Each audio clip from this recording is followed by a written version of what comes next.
10:35 याद रखोगे क्या? नहीं याद रख सकते, बट एक सजेशन है 10:35 को भी याद कर।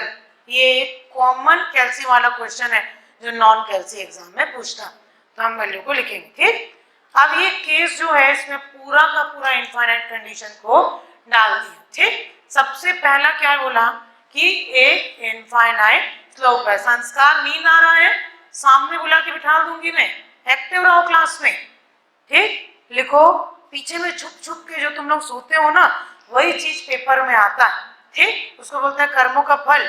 मैं क्लास में सो रहा था और वही क्वेश्चन मेरे को पहले नंबर पे दिखा, मैडम पढ़ा रही थी और यही वाला जगह बस नहीं दिख रहा था जहां पर क्या लिखा था, आंसर।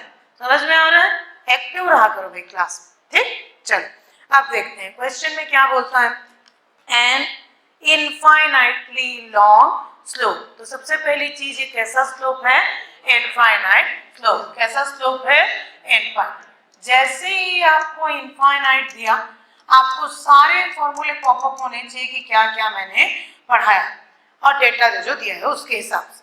अब इसमें बोलता है कि हमको फैक्टर ऑफ सेफ्टी दे दिया, फाई दे दिया, और स्लोप एंगल निकालना है। क्या निकालना है, सेफ स्लोप एंगल। व्हेन करके जो शुरू का 3 ABC करके दिया या 1 2 3 करके दिया, उसमें स्लोप एंगल निकालेंगे।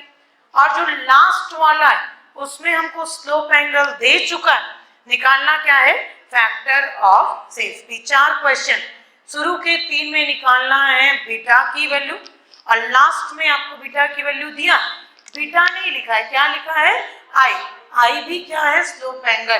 कई जगह आई से डिनोट करता है, कई जगह बीटा से डिनोट करता है। ठीक, ये लास्ट क्वेश्चन के लिए दिया, बट शुरू के 3 क्वेश्चन के लिए मेरे को सिर्फ इतने डेटा अवेलेबल। अब सबसे पहली कंडीशन चलते हैं, व्हेन सॉइल इज ड्राई। क्या, when slope is dry. First condition में बोला when slope is dry. Soil के बारे में दिया था क्या, सॉइल लिखा है क्या, इनफाइनाइट स्लोप ग्रैन्युलर। कैसा लिखा है, ग्रैन्युलर। ग्रैन्युलर मतलब कोहेजनलेस। ठीक, मतलब हमको शुरू के फॉर्मूले देखने। अब बताओ फैक्टर ऑफ सेफ्टी का फॉर्मूला क्या होता है, 10 फाई, बोलते जाओ, 10 फाई डिवाइडेड बाय 10 बीटा। इसी को लिख सकते हैं 10 फाई डिवाइडेड बाय 10 आई। हमको अभी पहले क्वेश्चन में निकालना क्या है, आई। पहले क्वेश्चन में, दूसरे क्वेश्चन में, तीसरे क्वेश्चन में निकालना है आई। तो 10 बीटा लिख देती हूँ मैं, इज इक्वल टू हो जाएगा 10 phi divided by factor of safety. ठीक, 10 phi divided by factor of safety. 10 कितना है, 5, 35 डिग्री। ठीक, 10 35, फैक्टर ऑफ सेफ्टी कितना है, 1.15। मेरे को बताओ 10 35 कितना आता है, 0.70। याद कर लेना ये डेटा। देखो 10 का टेबल बहुत सिंपल है, 10 0 0, 10 30 कितना होता है, 1/√3। 10 35 कितना होता है, 0.7। 35 पूछ रही हूँ मैं, 1/√3 को क्या लिखेंगे, पॉइंट कितना आता है, देखो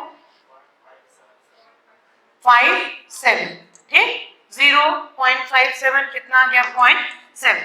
10 45 कितना आता है, 1। 10 60 कितना आता है, √3 या 1.732। और 10 90 कितना आता है, इनफाइनाइट। कितना आता है, इनफाइनाइट। इसमें ये एक डेटा जुड़वाया है 10 35, पेपर में पूछ लेता है। एक और याद करो, 10 40 कितना होता है, निकालो। अब देखो यहाँ पर कॉमन सेंस लगा सकते, अगर आपके पास कैल्सी नहीं है तो आप थोड़ा सा कॉमन सेंस लगाएं। 10 40 की वैल्यू 0.57 से ज्यादा होगा। आपको मान लो 10 30 याद है, कितना है, 0.57। और 10 45 कितना है, 1। तो 10 40 की वैल्यू क्या होगी, इससे ज्यादा और इससे कम। 10 35 याद है तो और अच्छा है। ये कितना है, 0.7 और 1, इन दोनों के बीच में गैप कितना है, 0.3 का। 0.3 का आधा कर दो, 1.5 का गैप ले लो, लगभग इसको मान लो 0.85। कितना आ रहा है एग्जैक्ट, 0.83 यार, तो 85 मान के चलो, कोई दिक्कत नहीं है। तो मतलब मेरा बोलने का ये मतलब है कि कैल्सी नहीं है तो अपने आप को बाउंड नहीं करना। आप अप्रोक्सीमेट लेवल पे इस टाइप का आंसर ले सकते हैं और आंसर अप्रोक्सीमेट ही दिया रहेगा। अगर कैलसी नहीं तो दो डेटा एडिशनल याद रखना है, 1035 होता है 0.7 और 1045 होता है 0.85 या 83। ठीक, लिख लो इतने को।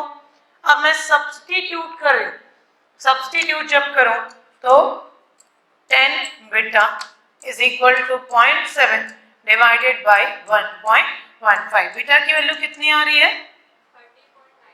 30 आ रहा है, 30.96 आ रहा है इतना, 30.96। ठीक, तो ये हो गया आपका किसका वैल्यू? बीटा का वैल्यू। आपके पेपर में 10 बीटा पूछेगा, बीटा नहीं पूछेगा क्योंकि इसको फिर कैलसी से कैसे निकालेंगे इनवर्स। ठीक, तो ये हो गया इसका आंसर। आ रहा है इतना, आ रहा है कि नहीं? कैलकुलेट कर लो। ठीक, 1035 डिवाइडेड बाय 1.15 लगभग आ रहा है आपको कितना? 30.96। ये फर्स्ट पार्ट कंप्लीट किया हमने, सिर्फ पहला पार्ट ऑफ दिस क्वेश्चन।